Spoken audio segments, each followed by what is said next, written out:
Curious George Takes a Job. Okay. By H.A. Rey.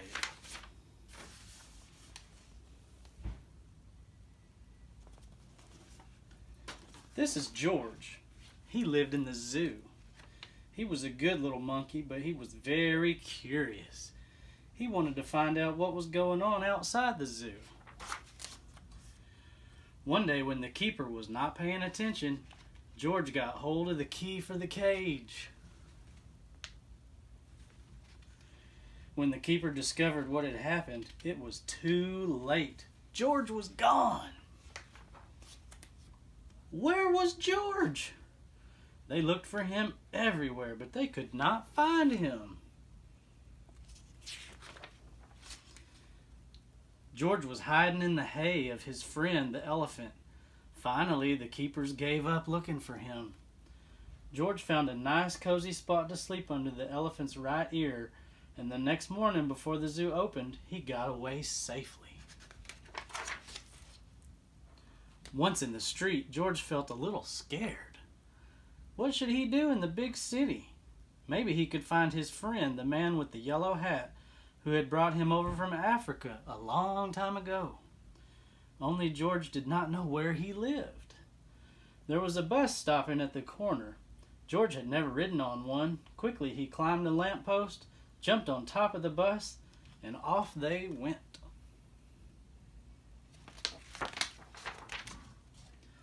Now they were right in the center of the town. There was so much to see that George did not know where to look first. If only he could go on riding like this forever. But after a while, George got tired and a little dizzy. When the bus slowed down to turn into a side street, George jumped off. There was a restaurant right in front of him. Something smelled good. Suddenly, George felt very hungry. The kitchen door stood open and George walked in. On the table was a big pot. Of course, George was curious. He had to find out what was in it.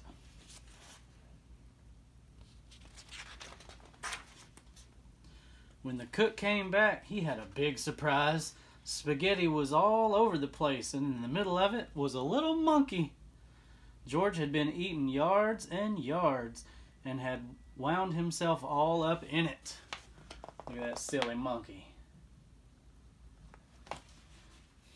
The cook was a kind man and did not scold much, but George had to clean up the kitchen and then do all the dishes. My, what a lot of them there were. The cook was watching George. "You are lucky to have 4 hands," he said. "You can do things twice as quickly." Look at that. I bet y'all don't use your feet to wash dishes. "I have a friend who could use a handy little fellow like you to wash windows. If you would like to, I will take you over to him." So they went down into the subway and took an uptown train to the cook's friend, who was an elevator man in a skyscraper. "Sure, I can use you, George," the elevator man said. "I will give you what you need for the job. You can start right away. But remember, you are here for washing windows. Never mind what people inside the house are doing. Don't be curious or you'll get into trouble." George promised to be good, but little monkeys sometimes forget. George was ready to start. My, how many windows there were! But George got ahead quickly, since he worked with all 4 hands. He jumped from window to window, just as he had once jumped from tree to tree in the African jungle. For a while, George stuck to his work and did not pay any attention to the people inside. Of course, he was curious, but he remembered his promise. Ooh, look at all those windows. In one room, a little boy was crying because he did not want to eat his spinach. George did not even look, but went right on with his work. In another room, a man was taking a nap and snoring. George was sorry it was not his friend, the man with the yellow hat. He listened to the funny noise for a while, then went on working. But what was going on in here?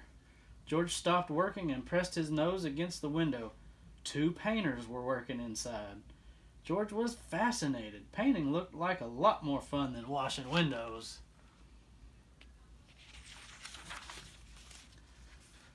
The painters were getting ready to go out for lunch. The minute they left, George climbed inside. What wonderful paints and brushes they had. George could not resist. An hour later, the painters came back. They opened the door and stood there with their mouths wide open.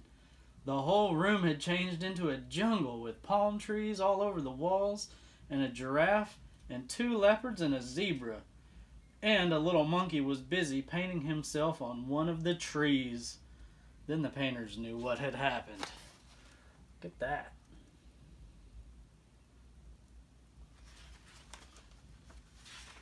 He's a pretty good painter, though. Luckily, George was close to a door. He ran out as fast as he could.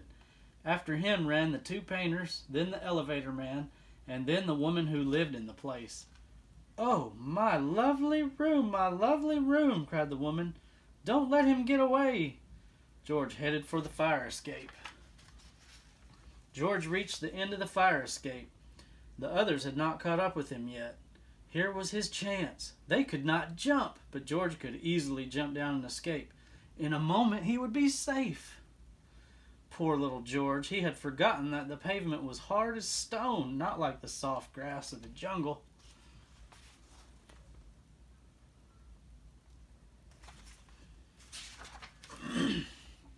Too bad. The fall broke his leg, and an ambulance came to take George to the hospital. "He got what he deserved," said the woman, "making my apartment into a jungle indeed." "I told him he would get into trouble," the elevator man added. "He was too curious." George had to lie in bed with his leg high up in a plaster cast.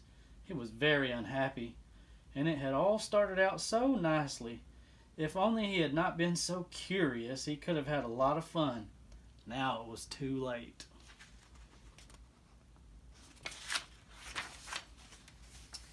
But next morning, George's friend, the man with the big yellow hat, was buying his newspaper.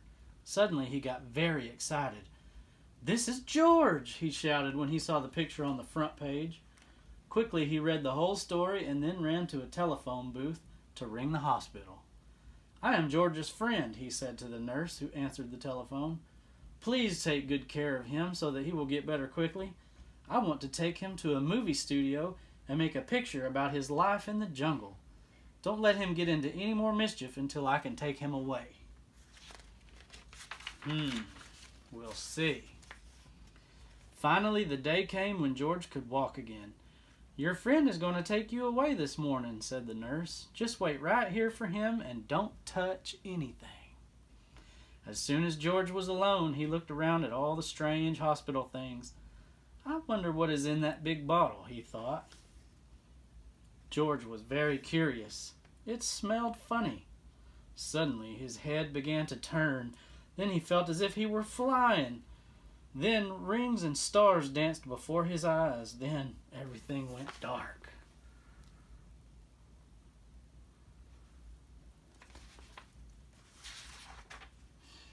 And this is how the man with the yellow hat found George when he came to call for him. They picked him up and shook him, but they could not wake him up. He was so fast asleep that finally they had to put him under the shower. How surprised he was when he woke up.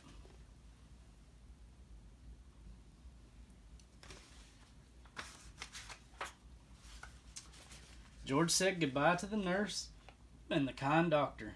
Then he and the man with the yellow hat got into the car to drive to the movie studio.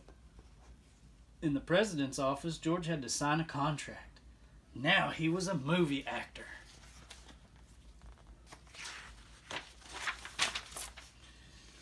In the studio, George was kept so busy all the time that he forgot to be curious.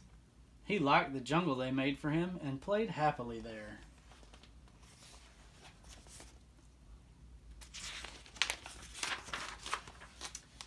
And when the picture was finally finished, George invited all his friends to see it.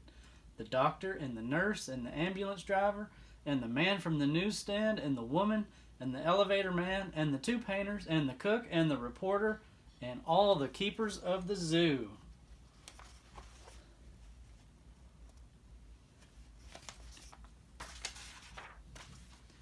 Now the lights went out and the picture started.